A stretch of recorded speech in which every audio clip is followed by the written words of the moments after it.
시청자 여러분 안녕하십니까? 지금부터 전국현의 안보 정도를 시작하겠습니다. 국민의힘 지지율도 급등을 했어요. 자, 돈봉투 사건이 미치는 영향이 굉장히 크다. 이것을 이제 알 수 있고요.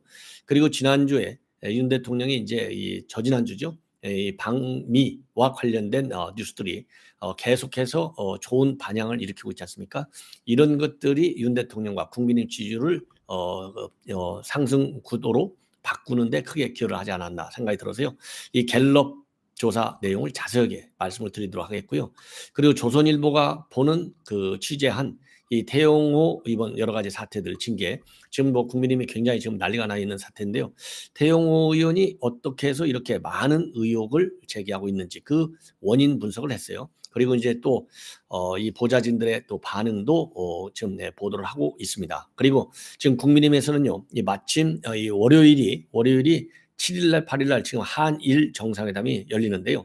한일 정상회담이 열리는데 김재원하고 태영호 징계 문제가 그냥 언론에 딱 도배버리면 이거 말이 안 되잖아요. 그래서 이 징계 일정을 땡기는 문제를 은밀히 검토 중에 있다. 이런 보도도 나오고 있습니다. 자, 그리고요. 지금 이제 이 송영길 사건에 이제 대해서 이 검찰이 이제 복적으로 수사하고 있고 강내구에 대해서 추가적인 구속영장을 어제 신청을 했습니다. 자, 그런데요. 지금 연합뉴스 TV가 매우 이례적으로 단독 보도를 하고 하네요. 바로 이제 먹사연의 이 기부금 내역을 지금 보도하고 있는데요. 자, 억대 지금 이 후원금을 받은 내역이 있습니다. 그런데 용처가 좀 불분명해요. 그래서 이런 것들이 결국은 송영길에 대한 개인적인 후원금으로 들어간 것이 아니냐, 이런 의혹이 제기되고 있는 상황입니다. 그래서 이 내용도 함께 여러분들에게 보도해 드리도록 하겠습니다. 자, 그리고 말이죠. 제가 이 앞에 올린 분들, 우리 모두 자유라는 분하고 또 러브라는 분, 이런 분들의 이 댓글을 제가 삭제를 했어요. 방송하기 전에. 그래서 왜 그러냐면 댓글은 여러 사람들이 좋은 의견을 많이 나누는 것이지 똑같은 얘기를 뭐 대여섯 개 쫙 깔아놓는, 그것도 길게, 이거는요 최소한도 제 방송의 댓글 문화에는 맞지가 않습니다. 이런 저질 댓글들은요 제가 사용하겠습니다. 그리고 똑같은 댓글 똑같은 댓글을 계속해서 올리는 이런 행위도 정상적이지 못해요. 아무리 보수 우파라 하더라도 품격이 있는 댓글을 달아야 되지 않겠습니까? 그래서 그런 분들은요, 제가 방송할 때는 뭐 다 댓글을 못 보더라도 이 방송이 끝나면은 다 읽어오는데 한 일주일 전에 썼던 댓글을 그대로 똑같다 올려놔요. 이거는요 정상적이지 않은 사고 방식이고 정상적이지 않은 사고의 그 결과물을 제 댓글로 더럽히지 말기를 저는 바람하지 않습니다. 자, 그래서요, 이 우리 모두 자유라는 분, 뭐 미안한 얘기지만은 똑같은 얘기를 갖다가 지금 몇 개 올렸어요. 둘, 넷, 다섯 개를 올렸어요. 댓글방이 얼마나 지저분해요. 러브라는 분도 마찬가지예요. 며칠 전에 올렸던 댓글 그대로 또 올려놓고 있어요. 이거는 굉장히 바람직스럽지 못한 댓글 행태다. 그래서 제가 삭제 조치했습니다. 자, 이런 얘기를요, 제가 왜 말씀을 드리냐면 이러한 일이 또 일어나지 않겠지만 저도 처음 봤어요. 이렇게 똑같은 댓글을다가 길게 써가지고 대여섯 개 올려놓고 말이죠, 헷갈리게. 그래서 이런 거는 바람직하지 않아요. 그래서 그분들께는 죄송하지만은 절대로 그런 식의 댓글은 제 방송에는 달아주지 마십사, 부탁 말씀을 드립니다. 자, 그러면은요, 여론조사 이 한국 갤럽 이 오래간만에 정신을 좀 차린 것 같아요. 긍정평가를 보면 긍정평가가 무려 말이죠 3%나 올랐습니다. 자, 이 갤럽에서요, 이 한꺼번에 한 주 사이에 3%가 올라간다, 어마어마하게 올라간 거예요. 자, 그래서 지난주보다 3%나 올라서 33%, 그리고 떨어진 것은요 무려 6%나 떨어졌어요. 이것도 어마어마한 겁니다. 그래서 제가 말이죠, 금년도 1월서부터 나온 내용을 쫙 봤더니요 한꺼번에 6%가 떨어진 것은 처음이에요. 예, 처음. 그리고요 한꺼번에 또 3%가 올라간 것도 제가 쭉 보니까요 처음입니다. 자, 그래서 작년 12월 마지막서부터, 그러니까 거의 뭐 이게 5월이니까요 한 반년 만에 이렇게 부정평가율이 6% 정도로 확 떨어지고, 그리고 긍정평가로 3%나 싹 올라가고, 이게 처음일 정도로 제가 보기에는요 이 갤럽이 좀 뭐 정신 차렸다라기보다도요 그만큼 상황의 변화를 갤럽조차도 무시할 수 없는 겁니다. 자, 그래서 이거는 그러면 왜 이렇게 긍정평가냐, 이 외교적인 측면에서 외교 요인이 1등 요인인데요 무려 35%입니다. 긍정평가 이후 그다음에 국방안보가 5%, 그다음에 이제 결단력 이런 것들이 한 4%고요. 마찬가지로 부정평가 이유도 외교가 제일 높고 그다음에 경제, 민생, 물가 그리고 이제 일본 관계 이렇게 들어가 있는데요. 자, 2달째 외교 문제가요. 부정평가에서도 그리고 긍정평가에서도 큰 요인이 되고 있습니다. 그리고 3월 달에는요. 일제 문제, 일본 강제동원 배상 문제, 그리고 4월에 들어서서는 이 도감청 문제, 그리고 이제 우크라이나 대만과 관련된 문제, 대일 인식 이런 것들이 논란이 된 바 있는데 이번에 이 워싱턴 선언, 그다음에 이제 미국 의회에서 영어 연설로 이 미국 의원들한테 60번이나 박수를 받았잖아요.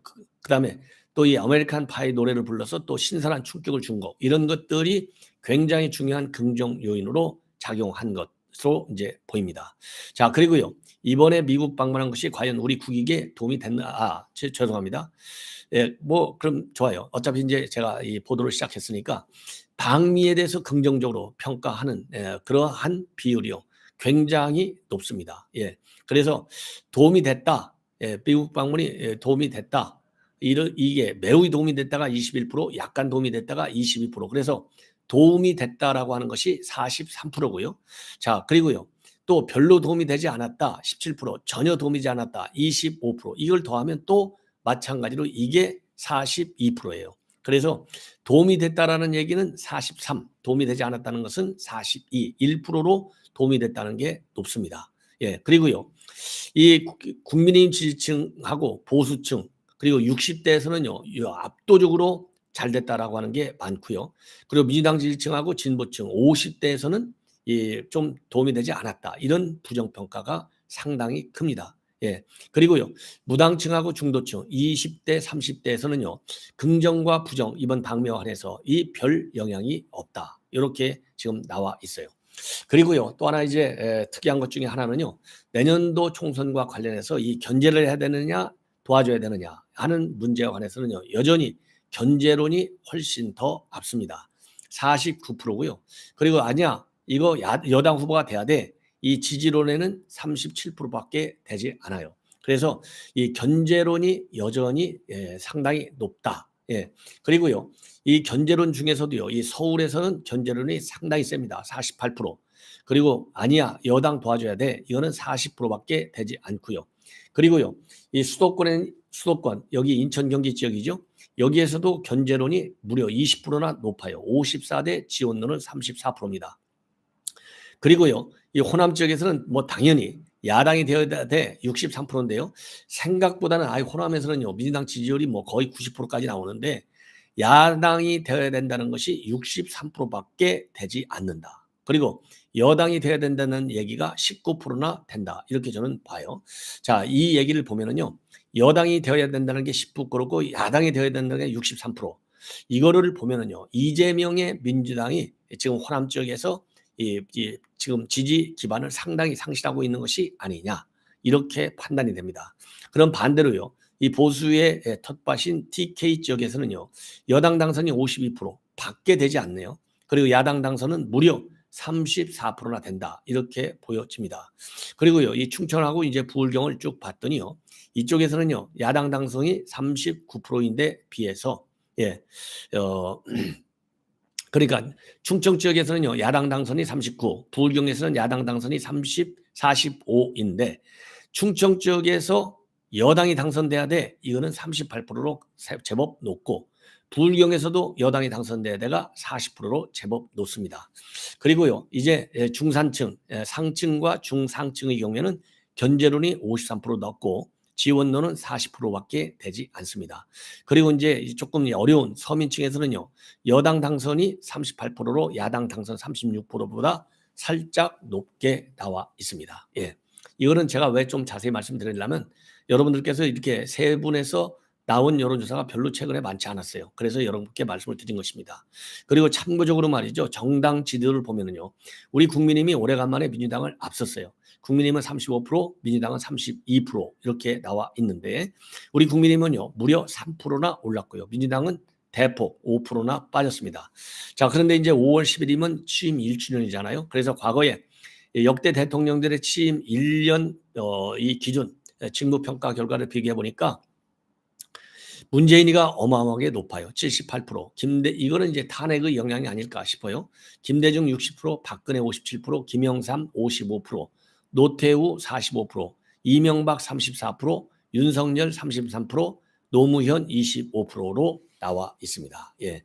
자, 그래서 오늘 나온 여론조사 내용을 좀 자세하게 여러분들께 설명해 드렸습니다.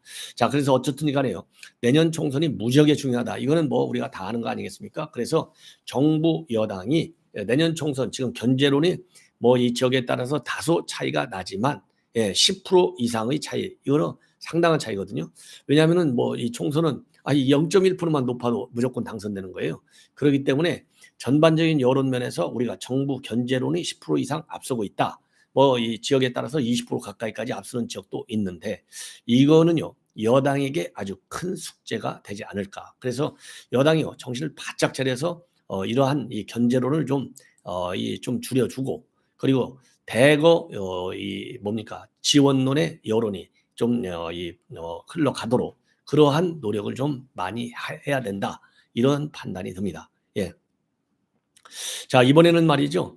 지금 태영호 의원 사건이 하고 그다음에 김재원 사건 이 징계 문제가 아주 그 뜨거운 감자가 되고 있어요. 그래서 제가 지금 모두에 말씀을 드린 대로 왜 하필이면 8일 날이 한일 정상회담을 하는 날인데 그날 징계가 열린단 말이에요. 그래서 지금 여당이 딜레마에 빠져 있다. 고민에 빠져 있다. 이런 지금 보도가 나오고 있어요.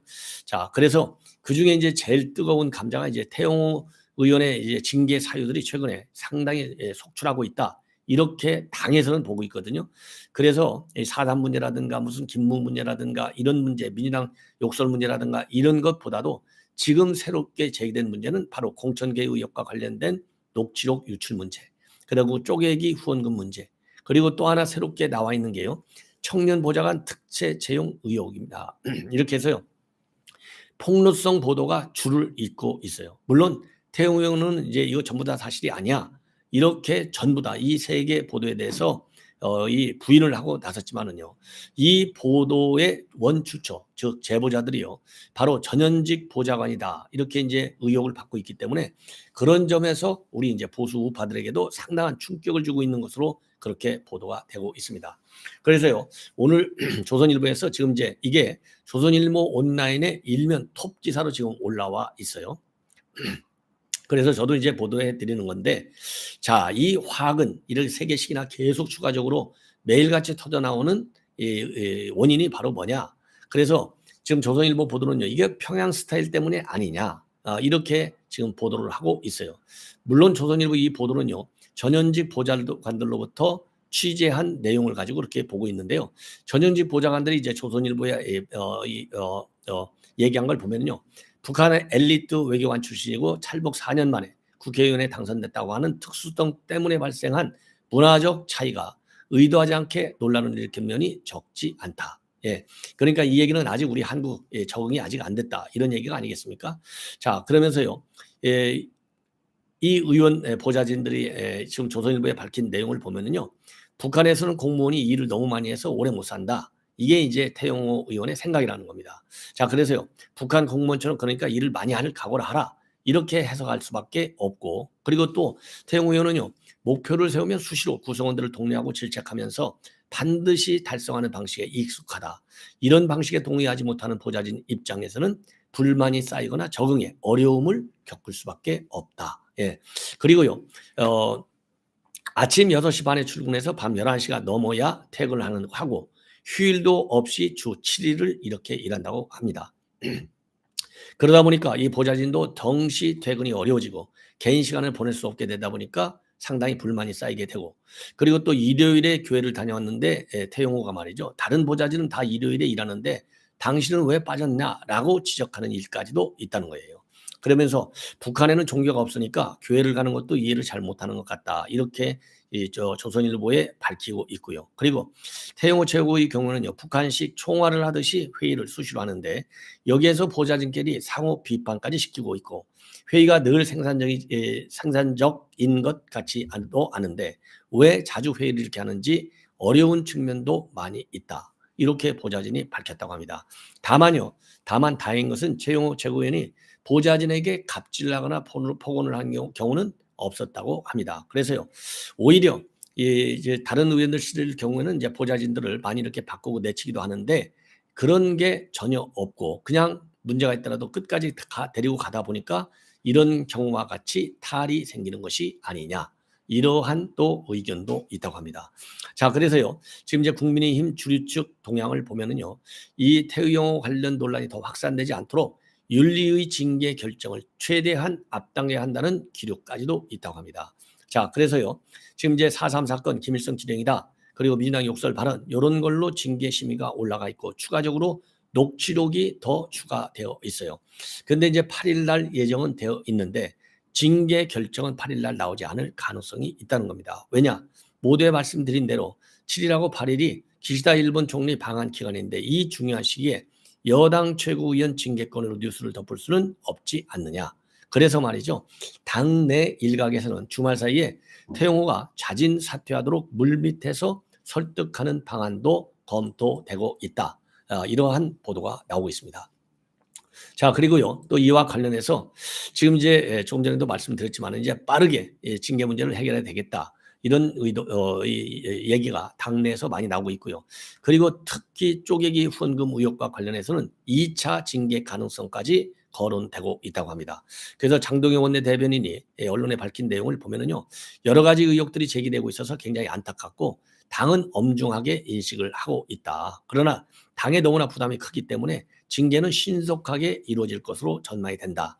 이런 의견을 내놨고요. 이 하태경 의원도 본인 책임이라고 생각을 안 하는 같은 것이 참 문제다. 예, 이게 문제고 우리 국민들하고는 상식이 상당히 상식적 우리 국민들의 상식과는 좀 안 맞는 것 같고 정부 대통령실 당에 큰 부담을 준 것이 사실이고 본인 의원실 사람들을 제대로 관리하지 못한 것이 1차적 원인이기 때문에 태 의원이 책임을 져야 한다. 이러한 입장을 지금 내놓고 있습니다. 예. 그리고 이제 쪼개기 정치 후원금과 관련해서 지금 2차 징계 가능성까지 제기되고 있는데요. 장동혁 원내 대변인이 얘기한 걸 보면은요. 쪼개기 의혹은 사실관계를 먼저 확인해야 되기 때문에 징계가 가능하고 확인해야만이 징계가 가능하고 사실 확인이 당무감사위에서 늦어지면 지금 나머지 의혹들에 대해서 징계를 무한정 늦출 수 없기 때문에 1차, 2차로 나눠서 징계가 추진될 가능성도 크다. 이렇게 지금 밝히고 있어요. 예, 그래서 다시 한번 말씀드리지만은 이 언론 보도 내용과 다르게 지금 태영호 의원은 굉장히 억울하다. 그리고 녹취록 유출자는 반드시 책임을 추궁을 해서 찾아내서 이 법적 책임을 묻겠다. 그리고 모든 의혹은 사실이 아니다. 강력히 부인하고 있는 상황입니다. 자, 그래서요 윤리위에서는요 직접 태영호 의원의 소환을 해서 본인의 해명을 들을 예정으로 있다고 합니다. 이제 마지막으로 제가 준비한 건 한 건만 더 말씀을 드리면요. 자, 먹사연 여러분들 잘 아시죠? 평화와 먹고 사는 문제 연구소의 약칭이 먹사연입니다. 이게 이제 송영길이가 만들었던 이 개인 연구소와 비슷한 데인데 여기로부터 받은 이 연구소가 받은 이 후원금을 바로 송영길이의 정치 자금으로 쓴 것이 아니냐. 이게 이제 검찰의 수사의 또 하나의 초점이 되고 있어요. 그래서 이 연합뉴스가 지금 보도하고 있는 내용을 보면요. 연합뉴스에서요. 먹사연의 기부금 내역을 전부 입수한 것 같습니다. 그래서 내역을 쭉 분석했더니요. 2021년도에 이 골프장을 가지고 있는 이 업체 회장, 건설업체 회장이 말이죠. 회장이 골프클럽, 그러니까 골프장 이름으로 3천만 원을 먹사연에 기부를 했습니다. 이 건설업체는 어떤 건설업체냐? 충남 지역에 기반을 두고 있는 중소건설사인데요. 자, 2021년도에 이 돈을 이제 후원금을 낸 이후로 2021년도에 다른 업종에도 진출하면서 사세를 급격히 불렸다고 합니다. 그리고요, 이 업체 회장은요, 2018년도에도 이 송영길, 그러니까 2021년도에 후원금을 많이 냈는데 3천만 원 기부했어요. 그런데 2018년도에는요, 송영길 지지 조찬 간담회도 참석한 바 있다고 합니다. 근데 이와 관련해서 이 골프장 측과 이 회장은요, 이거 좋은 지인 추천을 받아갖고 좋은 처지로 기부한 거야. 아무 문제가 없어. 예, 그냥 대전에 있는 지인이 소개를 해서 좋은 뜻을 가지고 하는 모임이 있으니까 지원해달라고 해서 지원을 했을 뿐이다. 이렇게 해명을 하고 있고요. 그리고 이 3천만 원 말고서도 거액의 기부금이 또 있다고 합니다. 그래서 한 지역 상공회에서요, 3천만 원, 그리고 또 모 기업으로부터 1억이 넘는 돈이 들어왔다는 거예요. 야, 이거 거창하죠. 요 두 개, 세 개만 합쳐도 벌써 1억 6천이 되는 겁니다. 그런데 그러면 이 연구소에 이렇게 억대 자금이 후원금으로 들어왔는데 이게 정책 연구에 쓰였을 것 아닙니까? 그런데 학술 목적의 지출은 별로 없고 다른 용처도 불명하다는데 문제가 있다는 거예요. 그래서 2021년도 이 선거했을 때 쓴 돈은요 4억 6천만 원인데 학술 용역과 관련된 돈은 딱 3천만 원, 전체 6%밖에 되지 않는다고 합니다. 그리고 대부분 인건비, 직원들 식대와 출장비 목적으로 쓰였다고 하고요. 그리고 그 전인 2020년도에는 3억 7천만 원을 썼는데요. 지출 대역 마찬가지로 인건비 등 일반 경비 외 이렇게만 처리가 되어 있다고 합니다. 그래서요. 지금 이제 검찰에서는 이 먹사연을 압수수색해서 회계장부를 가지고 와서 지금 분석 중에 있어요. 그래서 이 분석이 끝나면은 상당한 또 큰 이 후원금 전용 의혹이 본격화될 가능성이 있는 것이 아니냐 이렇게 판단이 됩니다. 자, 그리고요. 지금 이제 속보로 떴는데요. 이 박강원 원내대표, 여야 원내대표하고 대통령하고 만나는 이 회동 문제에 관해서 대통령실에서는 우리는 문이 열려 있으니 여야 원내대표 간에 합의를 하라 이렇게 했거든요. 자, 그러다 보니까 이 박지원도 그러고 또 이 정치권에서 이 정도 되면은 이재명이가 이건 뒤로 물러서라. 이재명이 범죄인이 어떻게 대통령을 만나겠냐? 그냥 여야 원내대표간만이라도 만나도록 하는 게 낫겠다. 그러니까 이 이재명이가 어제 갑자기 꼬리를 내렸어요. 예. 개념치 않겠다고 그랬어요. 그러니까 개념치 않겠다고 하는 얘기는 그냥 너희들이 알아서 해. 나는 뭐 아이고 그냥 뭐 별로 안 만나는 게 좋지만은 그냥 신경 안 쓸래. 딱 이 얘기잖아요. 그래서 어제만 하더라도 이 박광원 원내대표가 장고에 들어갔다. 예, 이렇게 보도가 나왔어요. 지금 당장 이거를 답변할 상황은 아니다. 장고에 들어갔다라고 밝혔는데요. 지금 딱 이 뭡니까? 속보가 떴습니다. 예, 속보가 떴어요. 그래서 정중하게 이 거절을 또 했습니다. 그래서 대통령은 야당 대표를 먼저 만나야 된다. 예, 제가 그랬잖아요. 저도 이거 뭐 이 장단점이 다 있긴 있는데 이게 만약에 박광원 원내대표도 그러면 내가 만날래. 그러면은 박광원 원내대표는 원래부터도 이건 비명이에요. 지금 이제 반명 비명의 핵심이 누굽니까? 친문과 친이낙연 계열이잖아요.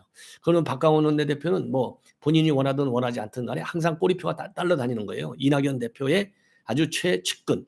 그렇죠? 이게 딱 따라다니는데 그러잖아도 지금 이제 이 비명계 하면 이낙연계와 이 문파들 이게 이제 수박으로다가 찍혀갖고 이 수박 테러까지 당한 이런 일들이 있잖아요. 그리고 지금 박광원 대표가 이 당선되고 나서도 그야말로 내년 총선을 위해서 할 수 있는 일이라고는 전부 다 하겠다. 거기에는 이재명의 당 대표직 사퇴도 포함된다. 이런 해석이 가능한 발언을 했어요. 그러니까 이 수박들이 이 개딸들이 나와가지고 완전히 또 수박 테러를 한 게 바로 이 당한 게 지금 박광원 원내대표입니다. 그런데 바로 지금 이재명이가 어제 얘기했는데 오늘 나 만날래?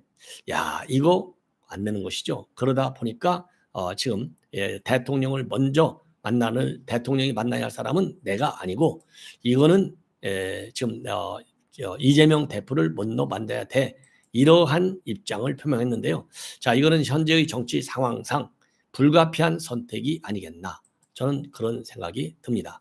예, 그래서요. 지금 이제 박광원 대표, 즉 원내 대표의 이 회동은 결국은 물이 건너갔다. 이런 생각이 듭니다. 예. 자, 그리고요. 자,